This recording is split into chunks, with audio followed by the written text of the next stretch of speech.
નમસ્કાર વિદ્યાર્થી મિત્રો, ટીવાય બીએમાં આપણે અર્વાચીન ગુજરાતી સાહિત્યના ઇતિહાસનું પેપર ભણીએ છીએ અને એમાં આપણે 5મા યુનિટમાં કેટલીક સાહિત્યિક પ્રવૃત્તિઓ વિશે વાત કરવાની છે.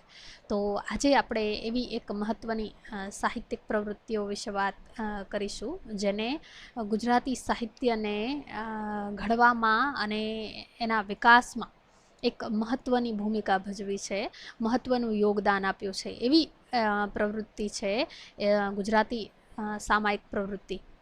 હવે તમે બધા જ ગુજરાતી સાહિત્યના વિદ્યાર્થીઓ છો અને ક્યાંક ને ક્યાંક તમને આ પરોક્ષ રૂપે સાહિત્યિક સામાયિકોનો પરિચય થયો હશે અથવા તો એના નામોલ્લેખથી પણ તમે પરિચિત હશો. તો કેટલાક તો રેગ્યુલર નિયમિતપણે કેટલાક સામાયિકો વાંચતા પણ હશો અને જેમાંના અત્યારના મહત્ત્વના સામાયિક છે પરબ, શબ્દસૃષ્ટિ, કવિતા, તથાપિ, એતદ, ફાર્બસ ત્રૈમાસિક વગેરે જેવા.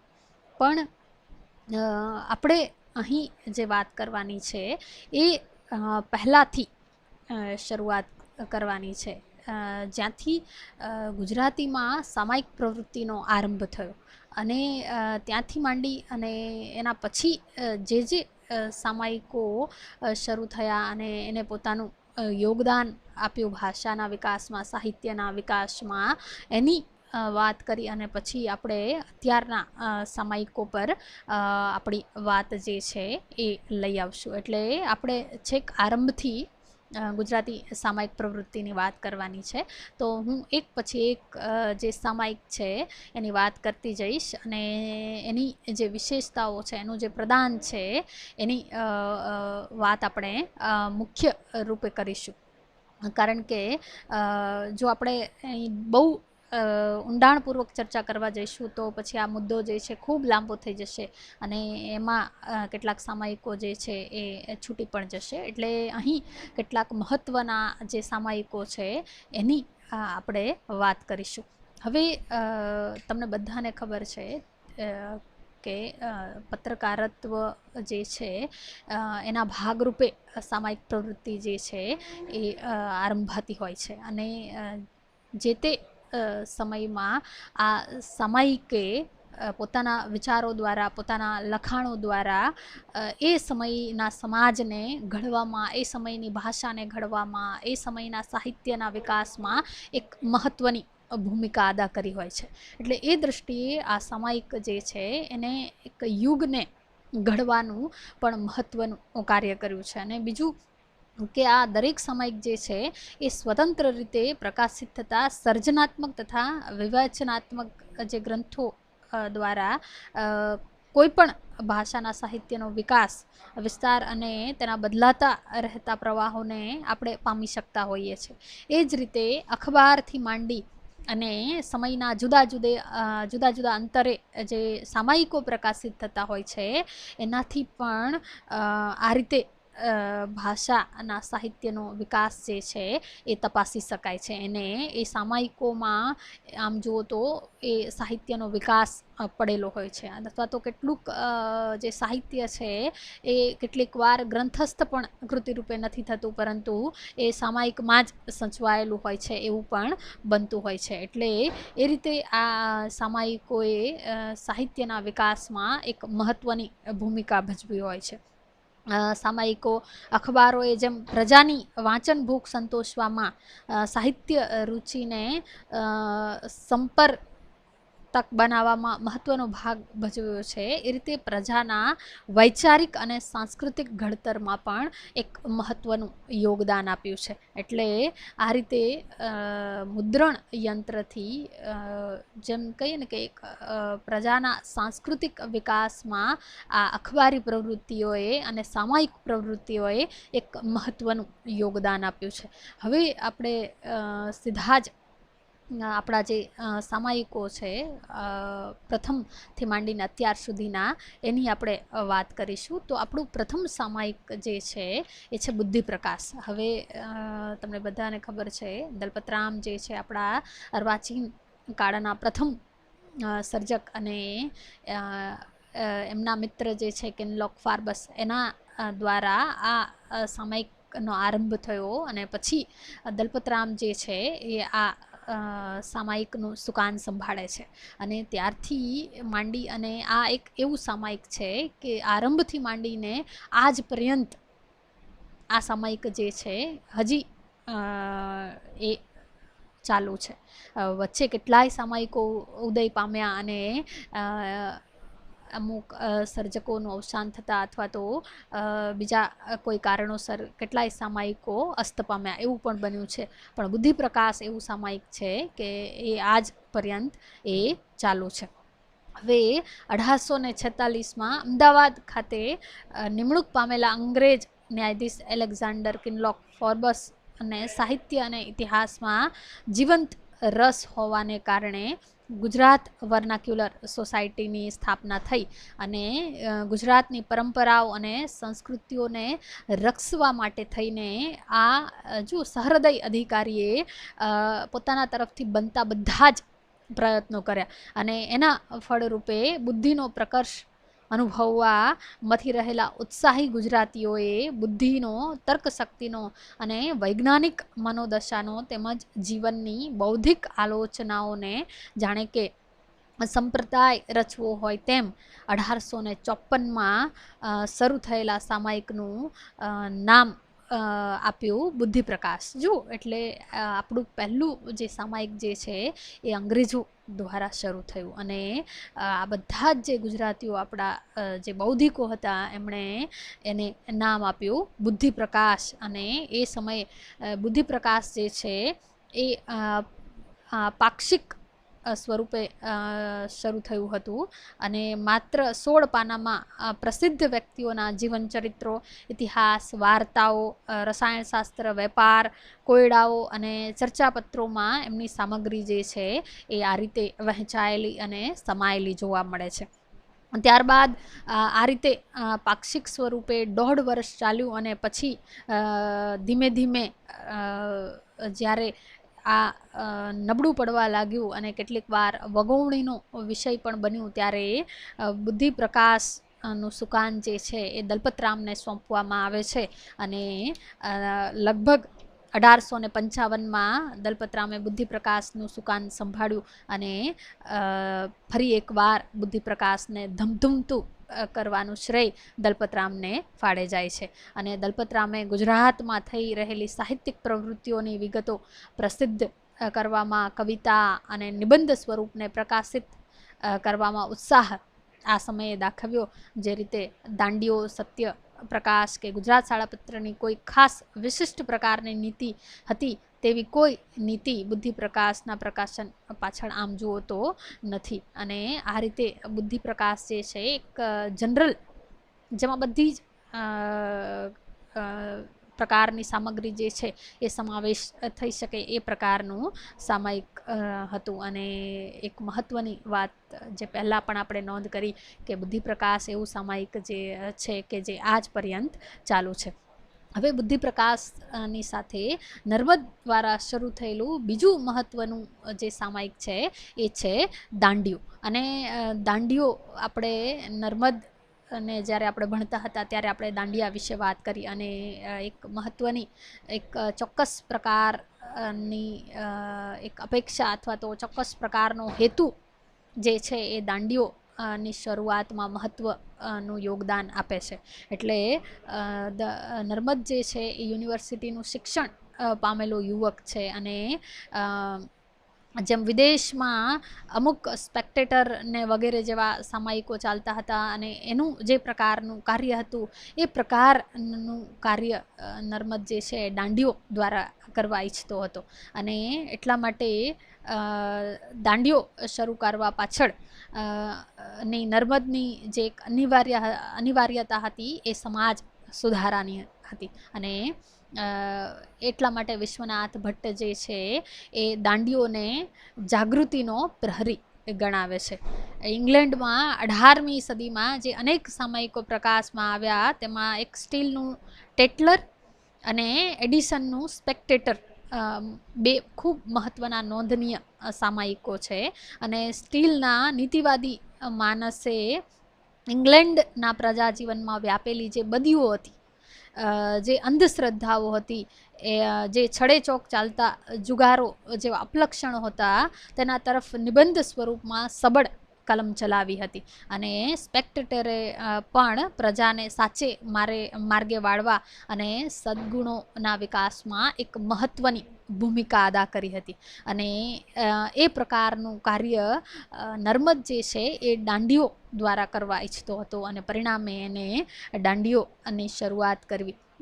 એટલે આ બંને સામાયિકોએ ચલાવેલી સમાજ સુધારાની જેહાદ તેમજ ગદ્યનું ઉન્નત સ્તર હાંસલ કરવાની મથામણો નર્મદની સામે મોડેલ સ્વરૂપે રહી હતી. અને આ રીતે નર્મદ જે છે એ દાંડીઓ દર પખવાડિયે એટલે 15 દિવસે દાંડીઓ એ પ્રકાશિત કરતો હતો. અને દાંડીઓ જે છે એ શરૂઆતમાં 12 પાનામાં પ્રગટ થતું હતું. અને નર્મદ લખે છે તેમ દાંડીઓને એ સમયની પ્રજા એટલી હોંશભેર વાંચતી કે નર્મદે નોંધ્યું છે, જેમ મોર બપૈયા મેઘને માટે આતુર હોય, તેમ ગરીબ, તવંગર, મૂરખ, ભણેલ સ્ત્રી ને પુરુષ પહેલી 15મીના દાંડીઓને માટે વાટ જોતા બેસી રહેતા હતા. એટલે એ રીતે દાંડીઓમાં નર્મદની ભાષામાં શબ્દોના જોસ્સાની ધારદાર વેદક શૈલીની પ્રતીતિ આપણને થાય છે. અને એ સમયમાં દાંડીઓએ આપણી જે પ્રજા છે, આપણો જે સમાજ છે, એને કુરીઢીઓમાંથી મુક્ત કરવાની એક મહત્વની જેહાદ ઉપાડી લીધેલી હતી. અને એમાં નર્મદની શૈલી અને ભાષા જે છે એને મહત્વનું યોગદાન આપ્યું છે. તથા ગુજરાતી ભાષાના વિકાસમાં પણ આ પત્રએ એક મહત્વનું યોગદાન આપ્યું છે. હવે એના પછી એક બીજું મહત્વનું સામાયિક છે, જે કરશનદાસ મૂળજી દ્વારા ચલાવવામાં આવતું હતું, અને એ છે સત્યપ્રકાશ. જુઓ, સત્યપ્રકાશનો પણ આ સામાયિક પાછળ એક મહત્વનો ઉદ્દેશ્ય હતો, અને એ હતો સમાજને આ અંધશ્રદ્ધાઓ અને આ પ્રકારની જે માન્યતાઓ છે, બદીઓ છે, એમાંથી મુક્ત કરવાનો.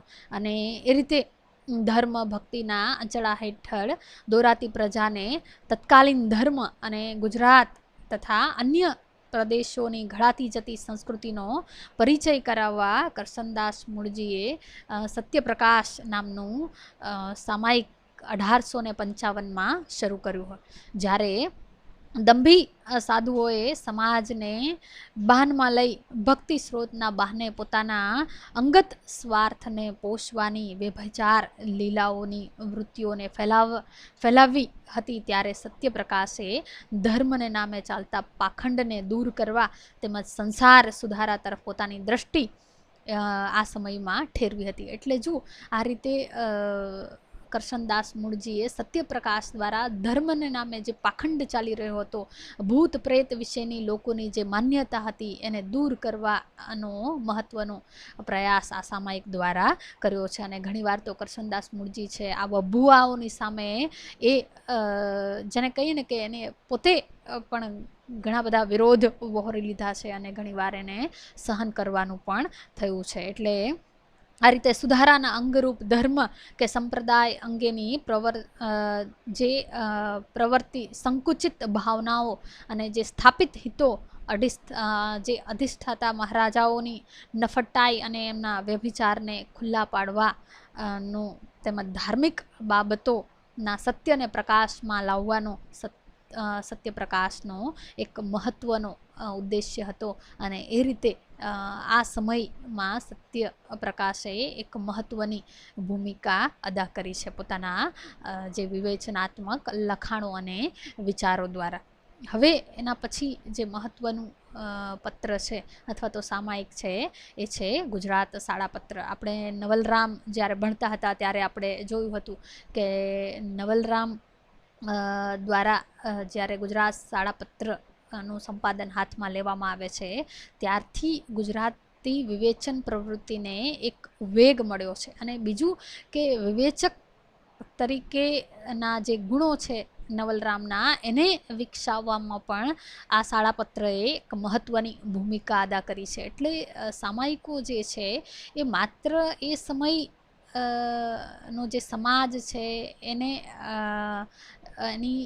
એને ઘડવાના અને જે તે સમયની વિચારધારાઓને પ્રગટ કરવાનું માધ્યમ નથી, પણ એની સાથે જે તે એના જે વિચારકો છે અથવા તો એના જે સંપાદકો છે એના ગુણોને પ્રગટ કરવામાં, એની શક્તિને બહાર લાવવામાં પણ એક મહત્ત્વની ભૂમિકા ભજવતા હોય છે. અને એનું એક મહત્ત્વનું ઉદાહરણ ગુજરાત શાળાપત્ર છે, તો એની સાથે સુદર્શન અને પ્રિયમવદા જેવા સામાયિકો પણ છે. એટલે એ રીતે સુધારક યુગના આ એક મહત્ત્વનું ખાસ કરીને સાહિત્યિક સામાયિકોમાં જેને આપણે મહત્ત્વનું સ્થાન આપી શકીએ એ પ્રકારનું આ સામાયિક છે. તો એ રીતે સુધારક યુગના લાક્ષણિક સામાયિકે સાહિત્યના પોષણ અને સંવર્ધન માટેનું એક મહત્ત્વનું યોગદાન ગુજરાત શાળાપત્રએ આપ્યું. અને સરકારી કેળવણી ખાતા તરફથી ઈસવીસન 1862માં અમદાવાદથી આ પ્રસિદ્ધ થયું. અને ત્યારે એના સંસ્થાપક તંત્રી રૂપે મહિપતરામ રૂપરામ નીલકંઠને નિમવામાં આવ્યા હતા. અને શાળાપત્રનો ઉદ્દેશ્ય શિક્ષણના પ્રશ્નોને અને કેળવણીમાં પડતી મુશ્કેલીઓ પ્રત્યે એક દિશા ચીંધવાનો હતો. જુઓ, એટલે આ સમયમાં ખાસ કરીને સુધારક યુગમાં જે તે સામાયિકનો એક ચોક્કસ ઉદ્દેશ્ય છે અને દરેક આ સામાયિક છે એ પોતાના ચોક્કસ ઉદ્દેશ્ય અને પાર પાડવા માટે થઈને આરંભાયેલું છે. તો અહીં ગુજરાત શાળાપત્રનો ઉદ્દેશ્ય પણ શિક્ષણના પ્રશ્નોને નિવારવાનો અને શિક્ષણના પ્રશ્નોને દૂર કરવાનો હતો. અને શિક્ષક વિદ્યાર્થી સંબંધોને વિકસાવવા તેમજ શિક્ષણની સર્વાંગી પદ્ધતિઓનો ખ્યાલ કોઈ પત્ર દ્વારા માર્ગદર્શન રૂપે મળવો જોઈએ એવી નેમ સાથે આ સામાયિક જે છે એ પ્રસિદ્ધ થયું હતું. અને 1870માં આ પત્રના તંત્રી પદનું સુકાન કેળવણી ખાતાએ નવલરામને સોંપ્યું. અને માત્ર શિક્ષણ, વહીવટી વિગતો અને વિદ્યાકીય પ્રશ્નો અહેવાલોને જ ધ્યાનમાં રાખતા આ પત્રમાં નવલરામે સાહિત્યના અંગો ઉમેર્યા. જુઓ, એટલે કેવી રીતે જ્યારે એના સંપાદક બદલાય ત્યારે એ સામાયિકના ધ્યેય પણ બદલાતા હોય છે. અને એ પત્ર જે છે એ એના સંપાદકને ઘડવામાં પણ એક મહત્ત્વની ભૂમિકા ભજવતું હોય છે. એટલે એ રીતે આ સામાયિક જે છે એ શિક્ષણ ની સાથે સાથે હવે સાહિત્યને પણ સમાવે છે. અને સાહિત્યના વિકાસમાં એક મહત્ત્વનું આયામ, સાહિત્યના વિવેચનમાં એક મહત્ત્વનું આયામ ગુજરાત શાળાપત્ર દ્વારા ઉમેરાય છે. એટલે મોટા ભાગનું જે શાળાપત્રનું લખાણ છે એ નવલરામ દ્વારા જ લખાવા માંડ્યું.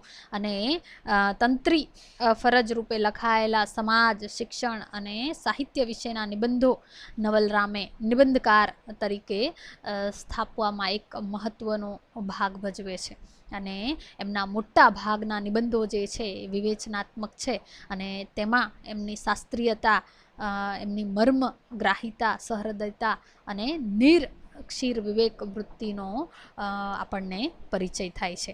એટલે બીજું એ કે ગુજરાત શાળાપત્રની નોંધનીય સેવા એ છે કે એમાં નિયમિત રીતે સમકાલીન સાહિત્યનું થતું રહેલું વિવેચન છે. જુઓ, એટલે આ રીતે એ સમયનું જે સાહિત્ય પ્રગટ થતું હતું એને નિયમિત રૂપે એના પર ટીકા કરવાનું, એના પર પ્રતિભાવો આપવાનું, એના પર વિવેચન કરવાનું કાર્ય ગુજરાત શાળાપત્ર દ્વારા, આમ જુઓ તો નવલરામ દ્વારા શરૂ થયું. અને એ રીતે વિવેચન પ્રવૃત્તિને વેગ આપવાનું કામ શાળાપત્ર અને નવલરામ દ્વારા આ રીતે થયું છે. એટલે ગ્રંથ નિરીક્ષા શીર્ષક હેઠળ નવલરામે 250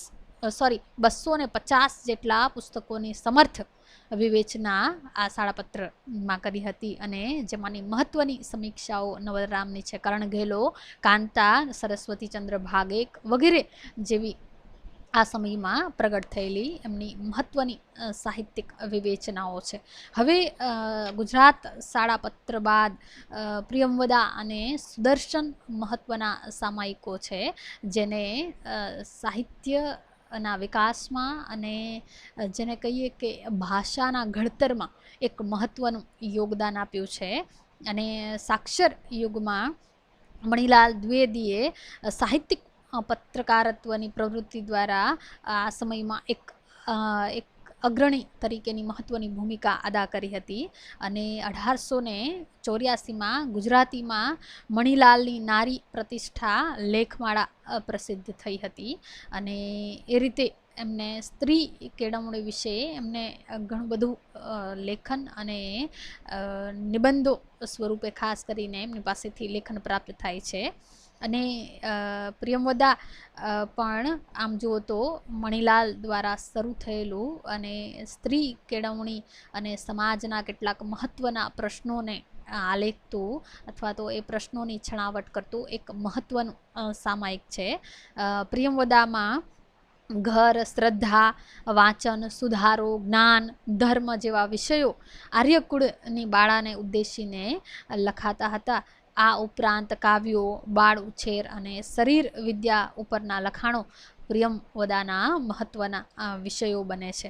અને ઉચ્ચ આધ્યાત્મિક જીવનનો બોધ કરાવવા અને વાચક વર્ગનો રસ સંતોષવામાં મણિલાલે ગુલાબ સિંહ નામની અનુવાદિત નવલકથા હપ્તાવાર આ સામાયિકમાં પ્રગટ કરેલી. અને નવલરામે શરૂ કરેલી ગ્રંથ સમીક્ષાની શ્રેણી પણ પ્રિયમવદાની એક અંગરૂપ બાબત બની હતી. એ રીતે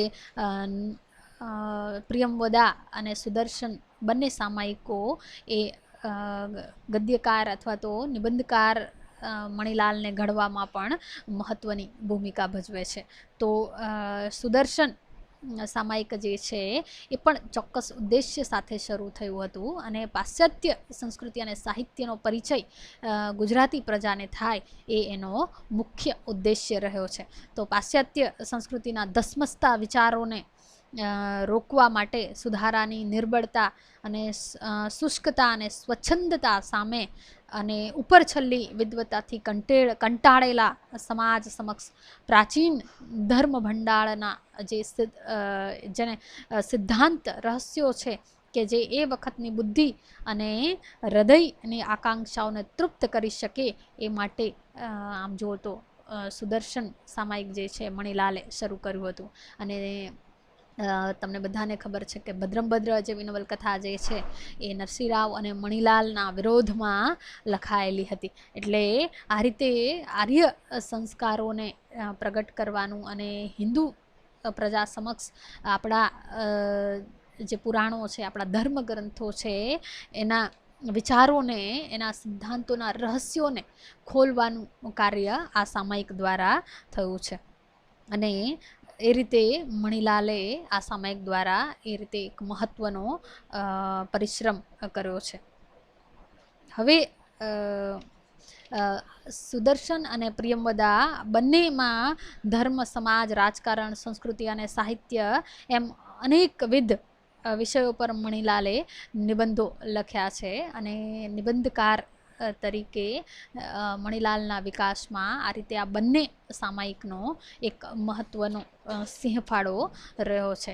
ત્યારબાદ આમ જુઓ તો સુદર્શનની સામે જ કદાચ રમણભાઈ નીલકંઠનું જ્ઞાન સુધા જેવું સામાયિક ચાલી રહ્યું છે. એટલે જો વાદ વિવાદ નું એક માધ્યમ પણ આ રીતે આ સામાયિકો બનતા હોય છે. અને વાદ વિવાદમાંથી જ એક સાચો માર્ગ જે છે એ સમાજને પ્રાપ્ત થતો હોય છે. એટલે આ બંને સામાયિકોએ આ સમયના સમાજને એક દિશા આપવાનું મહત્ત્વનું કાર્ય કર્યું છે. જ્ઞાન સુધાના સંપાદક જે છે એ રમણભાઈ નીલકંઠ છે. અને જ્ઞાન સુધા એ પ્રાર્થના સમાજનું મુખપત્ર હતું. અને 1892થી એ માસિક રૂપે 1919થી પ્રગટ થયેલું જ્ઞાન સુધા એ સાહિત્ય વિષયોને નવીન દ્રષ્ટિએ મૂકી આપી બુદ્ધિ, તર્ક અને ન્યાય સ્થાપિત ધોરણે આ સમયમાં ચર્ચા છેડી હતી. એ રીતે પંડિત યુગમાં ઉદાત્ત ભાવના અને શાસ્ત્રીય વિચારણા કરતું એ મહત્ત્વનું પ્રમુખ સામાયિક બન્યું હતું. અને જ્ઞાન સુધાના તંત્રી તરીકે રમણભાઈએ સંસાર સુધારા અને પ્રાર્થના સમાજ માટે જબરા યુદ્ધો ખેલ્યા અને ગુજરાતના અલ્પધન ધાર્મિક સાહિત્યને સુપેરે આ રીતે જ્ઞાન સુધાના માધ્યમ દ્વારા પ્રગટ કર્યું હતું. આમ જુઓ તો રમણભાઈ નીલકંઠને ઘડવામાં પણ જ્ઞાન સુધાનો મહત્વનો ફાળો રહ્યો છે. ત્યારબાદ એક મહત્વનું સામાયિક છે વસંત, અને જેને ધર્મની પર્યેષણા કરી છે. અને વસંતના જે સંપાદક છે એ આનંદશંકર ધ્રુવ છે. આમ શરૂઆતમાં ગોરધન રામે નવલકથા સરસ્વતી ચંદ્રમાં અને મણિલાલે સિદ્ધાંત સારમાં પૂર્વ અને પશ્ચિમ જેવા પુસ્તકો અને પ્રિયમદા સુદર્શન સામાયિકોમાં દર્શનની પીઠિકા રચી આપી હતી. તો ગોરધન રામે પ્રાચીન હિન્દ, અર્વાચીન હિન્દ અને અર્વાચીન યુરોપની વિચાર આચારણાના સંઘર્ષને નિરૂપવાની મથામણ આ રીતે નવલકથા દ્વારા કરી છે. તો આર્ય સંસ્કૃતિની સામે ફૂંકાયેલા પાશ્ચાત્ય સંસ્કૃતિના ચિહ્નો સામે મણિલાલે ઉપનિષદ, વેદાંત અને અદ્વૈતવાદના વલણનો ઝંડો ફરકાવ્યો હતો. તો રમણભાઈએ જ્ઞાન સુધા અને અન્યત્ર પ્રદર્શિત કરેલા વિચારોમાં મણિલાલના વલણ સામે પ્રતિપક્ષ સ્વરૂપે ધાર્મિક વિચારણાના અવલોકનો રજૂ કર્યા હતા. અને આ મંથન કાળમાં મણિલાલે એટલે સુધી કહ્યું કે વિચાર ઉત્તમ છે, આચાર શુલ્લક છે. જો એટલે આ સામાયિકો જે છે વાદ વિવાદનું એક મહત્વનું કેન્દ્ર અથવા તો વાદ વિવાદ માટેનું એક મહત્વનો મંચ બનતું હોય છે, અને અહીં આપણે એ જોઈ શકીએ છીએ. તો બીજે છેડે જઈ અને એમણે વિચારનો મહિમા ગાયો, અને આ પરિસ્થિતિમાં આનંદશંકરને લગભગ 19મી સદીના સમાપ્તિ કાલે યુગ પરિવર્તનના ચિહ્નો જણાયા, અને વગર પ્રણાલીએ વસંતપત્ર દ્વારા આપણા ધર્મ અને તત્વજ્ઞાનનું સ્વરૂપ ગુજરાતને સમજાવવા એમને આ રીતે વસંત નામનું સામાયિક શરૂ કર્યું. અને તેઓએ એક ગુરુ કે એક પ્રાંતનું તો શું, પણ એક દેશનું સાહિત્ય પણ ઉગતા જમાનાને સંતોષવા માટે પર્યાપ્ત જણાયું નહીં. એટલે જગત સાહિત્યમાં પરમાત્માની શોધ એમણે આ રીતે આ સામાયિક દ્વારા આરંભી. એટલે જો આનંદશંકર ધ્રુવ આ સામાયિક નિમિત્તે છેક જગત સાહિત્ય અને પરમાત્મા સુધી આપણને લઈ જાય છે. અને આ શોધ રસ્તે જવાનું પ્રથમ પગથિયું 1902માં શરૂ કરેલું આ વસંત સામાયિક છે. અને સતત દર વર્ષ સુધી વસંતના તંત્રી પદે તેઓ રહ્યા, અને પછી 12 વર્ષ રમણભાઈ નીલકંઠે વસંતને સંભાળ્યું. એ પછી 1924થી 1939 સુધી, એટલે કે વસંત બંધ પડ્યું ત્યાં સુધી એના તંત્રી પદે આનંદશંકર ધ્રુવ રહ્યા. અને સમયનું યોગ્ય પ્રતિબિંબ ઝીલે અને તેના જીવન વિકાસમાં કંઈક પણ સહાયરૂપ થાય એવા માસિકની આકાંક્ષા આનંદશંકર ધ્રુવને વસંતનો આરંભ કરવા સુધી દોરી જાય છે. એટલે એનો ઉદ્દેશ્ય જે છે એ છે કે શ્રુતિ કહે કે સત્ય એ સર્વભૂતોનું મધુ છે, અને સર્વભૂતો સત્યનું મધુ છે.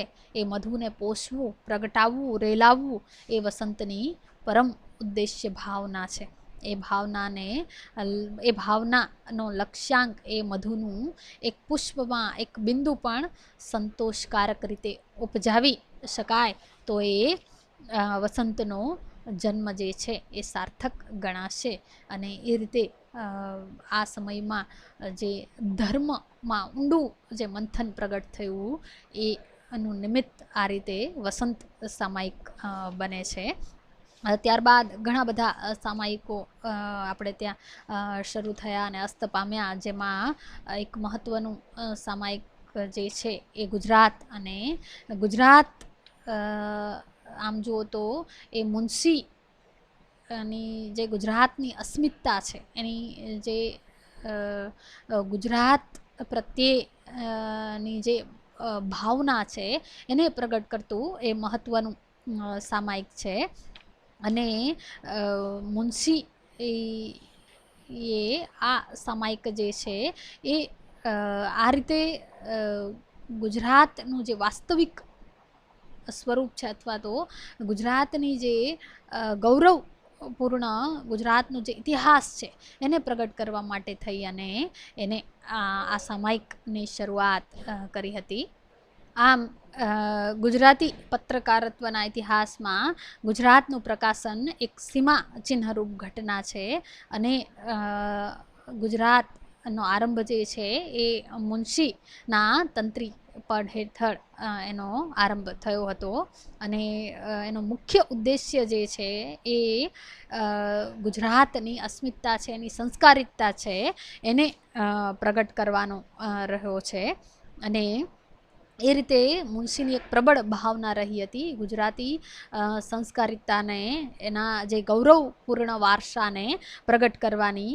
અને એ રીતે ગુજરાત 1922ના પ્રથમ અંકમાં જ સામાયિકના ઉદ્દેશને સ્પષ્ટ કરતા મુનશી લખે છે કે ગુજરાતમાં એક નવું માસિક પ્રગટ કરવું એ એક સાહસ છે. સામગ્રીઓના જોઈએ એવા ઠેકાણા નથી અને ગ્રાહકોમાં મોંઘું સાહિત્ય ખરીદવાની શક્તિ નથી, છતાં એ બધી તૈયારીઓ કરવા માટે પણ અનેક સતત પ્રયત્નોની જરૂર છે. એ માન્યતાથી જ સંસદે આ કામ જે છે એ માથે લીધું છે. અને એ રીતે મુનશી જે છે એ ગુજરાતનો ઉદ્દેશ્ય આ રીતે એના પહેલા જ અંકમાં પ્રગટ કરે છે અને પછી સતત ગુજરાત સામાયિકે ગુજરાતની જે અસ્મિતા છે, એનો ગૌરવપૂર્ણ જે ઇતિહાસ છે એને લોકો સમક્ષ પ્રગટ કરવાનું મહત્ત્વનું કાર્ય કર્યું છે. તો ગુજરાતમાં મુનશીની કેટલીક મહત્ત્વની નવલકથાઓ જે છે રાજાધિરાજ વગેરે જેવી એ પણ હપ્તાવાર રીતે સતત પ્રકાશિત થતી રહી છે. અને આમ જુઓ તો એક ઐતિહાસિક નવલકથાકાર તરીકે મુનશીને ઘડવામાં પણ આ સામાયિકે મહત્ત્વનું યોગદાન આપ્યું છે. ત્યારબાદ વિજયરાય વૈદ્ય પાસેથી અથવા તો વિજયરાય વૈદ્ય દ્વારા બે મહત્ત્વના સામાયિકો આપણને પ્રાપ્ત થયા અને એ છે કૌમુદી અને માનસી. જુઓ આમ તો ગુજરાતમાં મુનશી સાથે વિજયરાય વૈદ્યએ એક સામાયિકના તંત્રી તરીકે અથવા તો સાથી તરીકે કાર્ય કર્યું છે, પણ પછી એ સ્વતંત્ર રીતે કૌમુદી અને માનસી જેવા મહત્ત્વના સામાયિકો ચલાવે છે. અને અહીં તેઓ ક્રિટિક, મયુરાનંદ, વિનોદકાંત વગેરે જેવા ઉપનામોથી વિવેચન સર્જનમાં પ્રવૃત્ત થાય છે. અને સાહિત્ય જગતમાં કંઈક નવું કરવા મથતા વિજયરાય વૈદ્યએ આ રીતે કૌમુદી નામનું સામાયિક શરૂ કર્યું. અને શરૂઆતમાં આ સામાયિક જે છે એ 1924માં ત્રૈમાસિક રૂપે પ્રગટ થવા માંડ્યું. અને ત્રૈમાસિકનું નામ કૌમુદી એવી દ્રષ્ટિથી રાખેલું કે ચંદ્ર જેમ સૂર્યની પાસેથી પ્રકાશ મેળવીને એની કૌમુદી પૃથ્વી પર પ્રસારે છે, તેમ આ પત્ર સ્વદેશ તથા વિદેશના સાહિત્યમાં જે સહસ્ત્ર રશ્મિ સમાણું ઉત્તમ તેજોમય તેનો પ્રકાશ ગુજરાતી ભાષા દ્વારા ભારતમાં પ્રસારવાની એક આકાંક્ષા વ્યક્ત કરે છે. એટલે જુઓ, વિદેશમાં જે કંઈ ઉત્તમ છે એ ગુજરાત સુધી પહોંચાડવું અથવા તો ગુજરાતી ભાષામાં એને ઉતારવું એવો ઉદ્દેશ્ય આ કૌમુદી સામાયિકનો હતો. અને આ ઉદ્દેશ્યનો આવિર્ભાવ કૌમુદીના મુખપૃષ્ઠ ઉપર પણ જોઈ શકાય છે. તેની પીઠિકામાં ચંદ્રબિંબ છે અને આગળ છે ચાંચમાં બિસંત તંતુવાળો ઉડતો હંસ અને સરસ્વતી વાહન એ ધવલ પક્ષી. એટલે સાહિત્ય, કલા અને વિવેચનનું ત્રૈમાસિક એકલે હાથે શરૂ કરવાના એ જમાનામાં કદાચ સૌથી મોટા સાક્ષરી સાહસની અનિવાર્યતા કંઈ વિજયરાય વૈદ્ય કહે છે કે ગુજરાતી સમાજની આ દશાએ પ્રજા સમૂહે કલા અને સાહિત્યનો વિચાર જીવંત ને સબળ વૃત્તિથી તેમજ તુલના દ્રષ્ટિએ કરવો રહ્યો. એટલે આ રીતે સાહિત્યને વરેલું આ મહત્ત્વનું સામાયિક છે કૌમુદી અને માનસી બંને. હવે અત્યાર સુધી કૌમુદી અને માનસી પછી પણ આપણે ત્યાં ઘણા બધા સામાયિકો પ્રવૃત્ત છે, અને જે એ પછી જે તે પર્ટિક્યુલર સ્વરૂપના પણ છે અને પ્રકારના પણ છે. હવે જેમાં આપણે એક પછી એક સામાયિકનો ઉલ્લેખ કરીશું જે વર્તમાન સમયમાં પોતાના વિચારો અને પોતાના સાહિત્ય દ્વારા ગુજરાતી ભાષા અને સાહિત્યને વિકાસ ગુજરાતી અને ભાષાના વિકાસમાં અને એક જેને કહીને કે સાહિત્યને દિશા આપવાનું એક મહત્ત્વનું પરિબળ બને છે. તો કેટલાક નવા સાહિત્યકારોને પ્રગટ કરવામાં, એને ઘડવામાં પણ આ સામાયિકોનો મહત્ત્વનો ફાળો રહ્યો છે.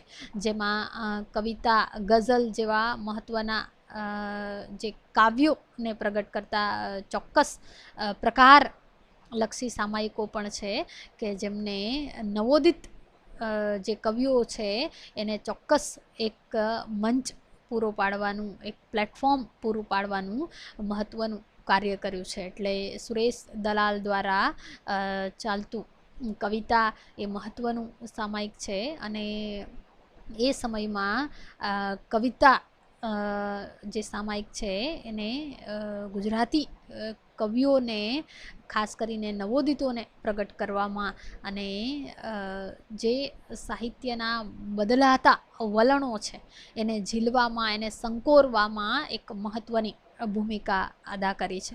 તો ગઝલ જેવું સામાયિક પણ આ સંદર્ભે નોંધી શકાય. ત્યારબાદ ના મહત્ત્વના જે સામાયિકો નોંધવા હોય તો વર્તમાન સંદર્ભે જેનું મહત્ત્વનું પ્રદાન છે એવા શબ્દસૃષ્ટિ કે જે ગુજરાતી સાહિત્ય અકાદમીનું મુખપત્ર છે, અને જેમાં કેટલાક સર્જનાત્મક અને વિવેચનાત્મક સામગ્રી જે છે એ પ્રકાશિત થાય છે. એટલે ગદ્ય અને પદ્ય બંનેમાં અહીં સામગ્રી જે છે એ પ્રકાશિત થાય છે, અને નવોદિતોને તથા વર્તમાન સમયમાં સાહિત્યને ઘડવામાં અને એનો વિકાસ કરવામાં આ સામાયિકે એક મહત્ત્વની અવિરત ભૂમિકા ભજવી છે. તો એની સાથે પરિષદનું જે મુખપત્ર છે પરબ, એ પણ સતત આ માર્ગે કાર્યરત છે, અને જેણે એ સમય જ્યારે આરંભથી માંડી અને અત્યાર સુધી આ સામાયિકે એને આપણા સાહિત્યને ઘડવામાં સતત મહત્ત્વની ભૂમિકા ભજવી છે. આ સામાયિક પણ કોઈ ચોક્કસ પ્રકાર સાથે જોડાયેલું નથી, પરંતુ એમાં સર્જનાત્મક અને વિવેચનાત્મક બંને પ્રકારના લખાણો જે છે એ પ્રગટ થતા હોય છે. હવે બીજું એ કે આ જે બંને પત્રો છે, મુખપત્રો, એ એના માત્ર એ માસિક નથી, દર મહિને પ્રગટ થાય એવું નહીં. એટલે એ મહિને પ્રગટ તો થાય, પણ એની સાથે સાથે એના જે કેટલાક વિશેષાંકો છે એને પણ સાહિત્યને ઘડવામાં અને ગુજરાતી સાહિત્ય ના સંગ્રહમાં, એના સંશોધનમાં એક મહત્ત્વની ભૂમિકા ભજવી છે. જેમ કે પરબના કેટલાક બાળ સાહિત્ય વિશેના વિશેષાંકો એ નોંધપાત્ર પ્રદાન છે. તો શબ્દસૃષ્ટિના જે દિવાળી વિશેષાંકો છે એની પણ આપણે અહીં નોંધ કરી શકીએ. એટલે એ રીતે આ સામાયિકોએ સર્જકો ની જે સર્જન પ્રક્રિયા છે એને સમજવાની પણ એક આ રીતે સામાયિક પ્રવૃત્તિ દ્વારા પહેલ કરી છે. તો એની સાથે સાથે ચાલતા જે બીજા મહત્ત્વના સામાયિકો જે છે કે જે સ્વતંત્ર રીતે કાર્યરત છે, જેમાં ગદ્ય પર્વ છે કે જેને ગદ્યને વિકસાવવામાં મહત્ત્વની ભૂમિકા ભજવી છે. જેમાં ટૂંકી વાર્તા છે, નવલકથા છે, નિબંધ છે. આ મહત્ત્વના ગદ્ય સ્વરૂપને એક મહત્ત્વની એક જેને કહીને કે મહત્ત્વનું પ્લેટફોર્મ આપવાનું કાર્ય ગદ્ય પર્વએ કર્યું છે. અને મંજુ ઝવેરી જે છે એનું સંપાદન કરતા અને આ બંને દંપતી દ્વારા આ સામાયિક જે છે એ સક્ષમ રીતે ચલાવવામાં આવતું અને એ નવું જે ગદ્ય સાહિત્ય છે એના વિકાસમાં આ સામાયિકે એક મહત્વનું યોગદાન આપ્યું છે. હવે આ સામાયિક જે છે એ બંધ પડ્યું છે, પણ એ સમયે ગદ્ય પર્વ એ આ રીતે આપણા ગુજરાતી ગદ્યને વિકસાવવામાં એક મહત્વનું યોગદાન આપ્યું છે. તો ત્યારબાદ તથાપિ એતદ, ફાર્બસ ત્રૈમાસિક, નવનીત સમર્પણ, વિવિધા સંચાર જેવા સામાયિકો છે એ સતત આ રીતે સાહિત્યને પ્રેરતા, પોષતા અને સંવર્ધતા રહ્યા છે. અને આજે પણ આ સામાયિકો જે છે એ વિદેશી સાહિત્યથી પણ ગુજરાતી સમાજને, ગુજરાતી ભાષા અથવા તો એક ગુજરાતી વર્ગને પરિચિત કરાવનાર એક મહત્વનું એક બળ બની રહે છે. એટલે એ દ્રષ્ટિએ આ સામાયિક છે એનું મહત્વનું યોગદાન રહ્યું હોય છે. એટલે અહીં આપણે આ બધા જ આરંભથી માંડીને અત્યાર સુધીના મહત્વના સામાયિકોની વાત કરી. તમે તમારી રીતે પણ આ સામાયિકોમાં પૂર્તિ કરી શકો છો. અને એવું જરૂર નથી કે તમે બધાની વાત વિગતે કરો, પણ એની મહત્વની લાક્ષણિકતાઓ જે છે એની નોંધ આપણે અહીં કરવાની છે. અને દરેક સામાયિક નો એક ચોક્કસ ઉદ્દેશ્ય છે અને એ ઉદ્દેશ્ય એ એના સામાયિક માં એ સામગ્રી માટે એ ચોક્કસ બાધ્ય બનતો હોય છે. અને આ દરેક સામાયિક જે છે વર્તમાન સમયમાં ચાલતા, ખાસ કરીને તથાપિ છે, એતદ છે, ફાર્બસ ત્રૈમાસિક છે, એ પશ્ચિમી સાહિત્યને આ રીતે ગુજરાતીમાં ઉતારવા માટે અથવા તો ગુજરાતી સાહિત્યને એ રીતે વિકસાવવા માટે પણ એક મહત્વનું બળ પૂરું પાડનાર બની રહ્યા છે. એટલે એ દ્રષ્ટિએ આ સામાયિકો છે, ખાસ કરીને એતદ જેવા સામાયિક અથવા તો સુરેશ જોશીએ એ સમયમાં મનીષા જેવા સામાયિક, એતદ જેવા સામાયિકનો આરંભ કર્યો હતો. અને આધુનિક યુગને ઘડવામાં આ રીતે જેને કહીએ ને કે આ જે સામાયિકો છે, એતદ છે, મનીષા છે વગેરેએ એક મહત્વનું યોગદાન આપ્યું હતું. એટલે સામાયિકનું કાર્ય જે છે એ સમયના સાહિત્યને ઘડવાનું, એને પોષવાનું વિશેષ રહ્યું હોય છે. અને એ રીતે દરેક સામાયિક જે છે એ પોતાની રીતે સાહિત્યના વિકાસમાં એક મહત્વનું યોગદાન આપતું હોય છે, જે આપણે આરંભથી માંડીને અત્યાર સુધી એ વાત જોઈ. અહીં આપણે ગુજરાતી સાહિત્યિક સામાયિકની પ્રવૃત્તિ જે છે એની વાત પૂરી કરીએ છીએ. અસ્તુ.